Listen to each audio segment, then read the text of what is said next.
Hi everybody. दोस्तों आज हम कुछ डेली यूज़ के सेंटेंसेस सीखेंगे। अच्छा दोस्तों, ये सेंटेंसेस ऐसे हैं जिनको हम डेली बेसिस पे इस्तेमाल करते हैं, इसीलिए इनको सीखना हमारे लिए बहुत ज़रूरी है। तो ये कौन से सेंटेंसेस होते हैं, मैं आपको 2-3 सेंटेंसेस बताता हूँ। जैसे वो इसे कर सकता था, या उसने इसे कर लिया होता, यानी कि इस काम को कर लिया होता, या उसे ये काम कर लेना चाहिए था। तो दोस्तों आप देख ही रहे हैं ये कितने ज़रूरी सेंटेंसेस हैं, और कई बार इनको अगर हम ठीक से हमको बनाना नहीं आता तो हमको इंग्लिश बोलने में रुकावट होती है, दिक्कत होती है। तो दोस्तों आज की क्लास हम इनको बनाना सीखेंगे। ये बहुत ही यूज़फुल क्लास है, आपको बहुत ध्यान से एंड तक पूरे वीडियो को देखना चाहिए, और अगर कुछ नोट्स बनाने की ज़रूरत हो तो वो आपको बना लेनी चाहिए।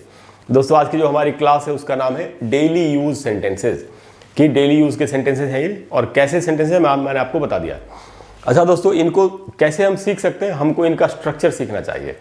एक कहावत है कि अगर दुनिया में आदमी किसी भी प्रकार का सेंटेंस लिख या बोल सकता है, अगर उसे उस सेंटेंस का स्ट्रक्चर यानी कंस्ट्रक्शन यानी सेंटेंस कैसे बनता है ये पता हो। तो दोस्तों एक बहुत ही इंटरेस्टिंग बात ये है कि ये जितने भी सेंटेंसेज हैं इस प्रकार के, इनका सबका एक ही स्ट्रक्चर होता है। ये बड़े कमाल की बात है। तो इससे आपको बड़ी आसानी होगी, और बहुत आसानी से चुटकियों में आप इन सेंटेंसेज को बनाना सीख सकते हैं। तो दोस्तों एक बार स्ट्रक्चर को देख लेते हैं कि स्ट्रक्चर क्या है इन सेंटेंसेज का। तो स्ट्रक्चर है दोस्तों सब्जेक्ट प्लस विल या वुड या कुड, नहीं तो शुड या फिर मे या माइट, और नहीं तो मस्ट। इनमें से कोई एक सेंटेंस में एक ही यूज होगा जैसा सेंटेंस की रिक्वायरमेंट होगी। उसके बाद दोस्तों हैव प्लस V3 यानी वर्ब की थर्ड फॉर्म और प्लस ऑब्जेक्ट। यानी अगर मुझे बोलना हो, जैसे यहाँ एक सेंटेंस लिखा है मैंने कि he will have done it, वो इसे कर चुका होगा, तो मैंने एक सेंटेंस में एक ही मॉडल वर्ब का इस्तेमाल किया, विल का। ऐसे ही अलग अलग सेंटेंसेस में किसी में वुड का इस्तेमाल होगा, किसी में कुड का इस्तेमाल होगा। आप समझ गए, एक बार में एक ही यूज करना है। तो दोस्तों जो पहला सेंटेंस है, जो कि मैंने ऑलरेडी आपको बता दिया, वो सेंटेंस कब इस्तेमाल करना चाहिए। He will have done it, ऐसा लिखा है मैंने, he will have done it, वो इसे कर चुका होगा। इसे का मतलब है इस काम को, किसी काम के बारे में बताया जा रहा है कि वो इस काम को कर चुका होगा। ये हमको तब यूज करना चाहिए जब हम ये जानते हैं या हम ये अनुमान लगा रहे हैं कि भविष्य में, फ्यूचर में एक खास समय तक, एक खास समय पर या तक एक काम पूरा हो चुका होगा, वो इस काम को कर चुका होगा। इसमें टाइम भी मेंशन कर सकते हैं आप। टाइम मेंशन करने से सेंटेंस और भी एक्यूरेट होगा। जैसे कल शाम तक वे लोग मुंबई पहुंच चुके होंगे, आप ऐसा बोल रहे हैं क्योंकि आपको मालूम है कि उनकी जो ट्रेन है या उनकी जो फ्लाइट है वो शाम तक मुंबई पहुंच जाएगी। तो दे विल हैव रीच्ड, इसी बात को ऐसे बोल सकते हैं, they will have reached Mumbai by tomorrow evening या टुमारो आफ्टरनून, जो भी बोल रहा हूँ। तो दोस्तों अगर फ्यूचर में एक खास समय तक एक काम पूरा हो चुका होगा, तो उसको बताने के लिए हमको इस स्ट्रक्चर का इस्तेमाल करना है। Subject plus will plus have plus V3 plus object. कितना आसान है।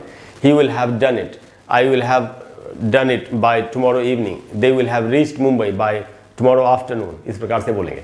दोस्तों ये फ्यूचर परफेक्ट टेंस का सेंटेंस है, और इस स्ट्रक्चर को हम सभी लोग जानते ही होते हैं। उसके बाद जो दोस्तों दूसरा सेंटेंस है वो है he would have done it.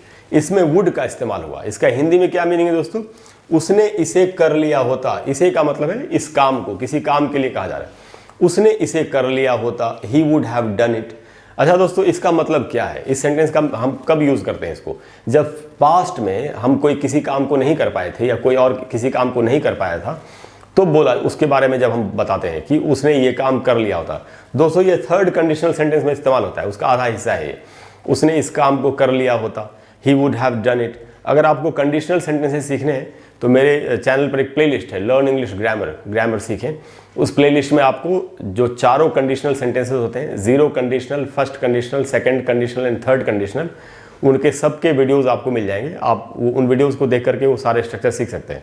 तो दोस्तों जब भी इस प्रकार से बोल रहा हूँ, उसने कर लिया होता, वो चला आया होता, वो चला गया होता, उसने खाना खा लिया होता, जो भी होता वाले सेंटेंस, यानी पास्ट में जब कोई काम नहीं हुआ उसके बारे में हम बता रहे हैं, तो हमको सेंटेंस में वुड का इस्तेमाल करना है, ये हमको याद रखना है।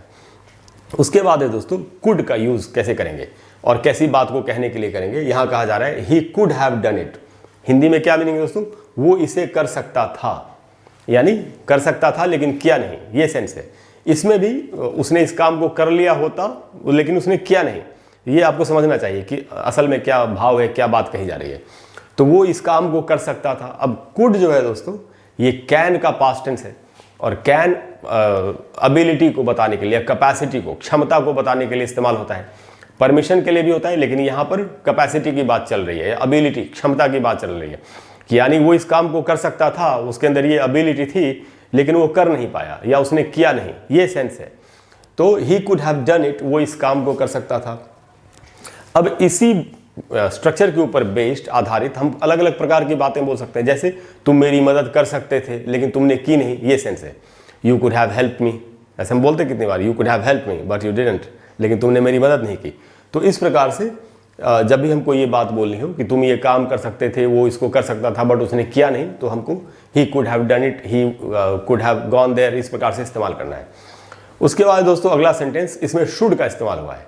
He should have done it, यानी इसका क्या मीनिंग है, उसे ये कर लेना चाहिए था लेकिन उसने किया नहीं, उसे ये कर लेना चाहिए था। जब भी हम इस प्रकार से बोलते हैं, शुड का इस्तेमाल कब होता है दोस्तों, खास करके ऑब्लिगेशन बताने के लिए, या जब इस प्रकार से हम बोलते हैं चाहिए था, चले जाना चाहिए था, कर लेना चाहिए था, खा लेना चाहिए था, तो he should have done it, उसे ये कर लेना चाहिए था लेकिन उसने किया नहीं। यानी यहाँ भी पास्ट में जो काम नहीं हुआ उसके बारे में बताया जा रहा है, उसे ये काम कर लेना चाहिए था लेकिन उसने किया नहीं। तो दोस्तों शुड का इस्तेमाल करेंगे। अगला सेंटेंस है दोस्तों, ही मे या माइट हैव डन इट, दोनों में से आप किसी का भी यूज कर सकते हैं। पहले हिंदी में मीनिंग समझ लेते हैं, फिर मैं आपको एक बात बताता हूँ। इसका मीनिंग है दोस्तों, उसने ये काम कर लिया होगा, ही मे हैव डन इट या he might have done it, उसने ये काम कर लिया होगा। अच्छा दोस्तों, यहाँ संभावना बताई जा रही है कि उसने ये काम कर लिया होगा।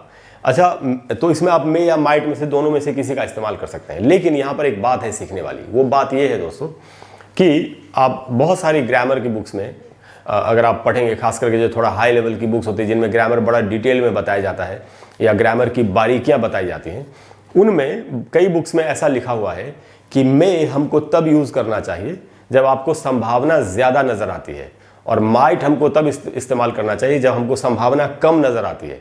तो ये एक बारीकी है, लेकिन मॉडर्न इंग्लिश में आज के टाइम में ये अंतर लगभग मिट चुका है और लोग मे और माइट को एक ही तरीके से इस्तेमाल करते हैं। तो मैंने दोनों बातें आपको बता दी, अब आपके ऊपर है आप इसको कैसे यूज़ करना चाहते हैं। तो मीनिंग क्या है दोस्तों, उसने ये काम कर लिया होगा, इसे कर लिया होगा, इस काम को कर लिया होगा। जब संभावना बता रहे हैं हम, अभी आपको पता नहीं है, संभावना बता रहे हैं, तो हमको फिर मे या माइट का इस्तेमाल करना चाहिए। और उसके बाद है दोस्तों आखिरी सेंटेंस हमारा आज का, he must have done it, यानी उसने ये ज़रूर कर लिया होगा। ये किसी काम के बारे में जब आप मस्ट कब यूज़ करते हैं, यहाँ पर मस्ट का क्या सेंस है। मस्ट ऑब्लिगेशन के लिए भी यूज़ होता है, मस्ट जो है वो लॉजिकल कंक्लूजन के लिए भी इस्तेमाल होता है। यहाँ पर मस्ट लॉजिकल कंक्लूजन के लिए इस्तेमाल हुआ है। लॉजिकल कंक्लूजन क्या होता है मैं आपको बताता हूँ। जैसे आप कहीं से गुजर रहे हैं और आपने देखा वहाँ बहुत गरीब लोग रहते हैं और आपको लगता है कि यहाँ रहना कितना मुश्किल होगा क्योंकि इनके पास तो प्रॉपर घर भी नहीं है, सुविधाएँ नहीं है। आप अपने किसी फ्रेंड को बता रहे हैं कि यहाँ रहना कितना मुश्किल होगा, है ना, ऐसे। तो आपने क्या किया, लॉजिक करके, तर्क करके ये निर्णय ले लिया अपने मन में कि यहाँ रहना बहुत मुश्किल होगा, है ना। एक्चुअली मस्ट का यही मीनिंग, यही यूज होता है। तो हिंदी में हम इस बात को ऐसे कहते हैं, उसने ज़रूर इस काम को कर लिया होगा, यानी हमारे मन में ये जो संभावना है वो बहुत ही स्ट्रांग है, बहुत स्ट्रांग पॉसिबिलिटी हमको लग रही है कि ऐसा हो गया होगा, ऐसा पक्का हो ही गया होगा, ज़रूर हो ही गया होगा। तब हमको मस्ट का इस्तेमाल करना चाहिए जब हमको ऐसा लगता है, जब हम ये कंक्लूजन निकाल चुके अपने मन में। आप समझ गए इसका असली मीनिंग क्या है। तो he must have done it, उसने ये ज़रूर कर लिया होगा, यानी ये का मतलब है इस काम को या इसे ज़रूर कर लिया होगा। तो दोस्तों इस प्रकार से सेंटेंसेस बनते हैं। ये बहुत ही आसान स्ट्रक्चर है, इनकी थोड़ी सी प्रैक्टिस करने से आपको इन पर महारत हासिल हो जाएगी। तो दोस्तों मुझे उम्मीद है कि आपको आज की क्लास अच्छी लगी होगी और आज की क्लास से आपको इन सेंटेंसेस को बनाने में बड़ी आसानी होगी। आप चाहें तो इसका स्क्रीनशॉट ले सकते हैं। मैं थोड़ी देर के लिए हट जाता हूं। अक्सर स्टूडेंट्स मुझसे कहते हैं कि सर आप स्क्रीनशॉट लेने का मौका नहीं देते, तो आपको अगर स्क्रीनशॉट लेना तो आप ले सकते हैं। और दोस्तों ये सारे सेंटेंसेस जैसा मैंने आपको बताया आसान है बनाना। तो दोस्तों अगर आज की क्लास आपको अच्छी लगी हो तो प्लीज़ वीडियो को लाइक करें और शेयर करें और चैनल को सब्सक्राइब करें। और अगली बार जब हम मिलेंगे तो फिर हम कोई नई चीज़ सीखने की कोशिश करेंगे। इसके अलावा दोस्तों अगर कोई ऐसा टॉपिक है जिस पर आप चाहते हैं कि मैं आपके लिए एक वीडियो बना दूं तो आप नीचे कमेंट बॉक्स में लिखिए।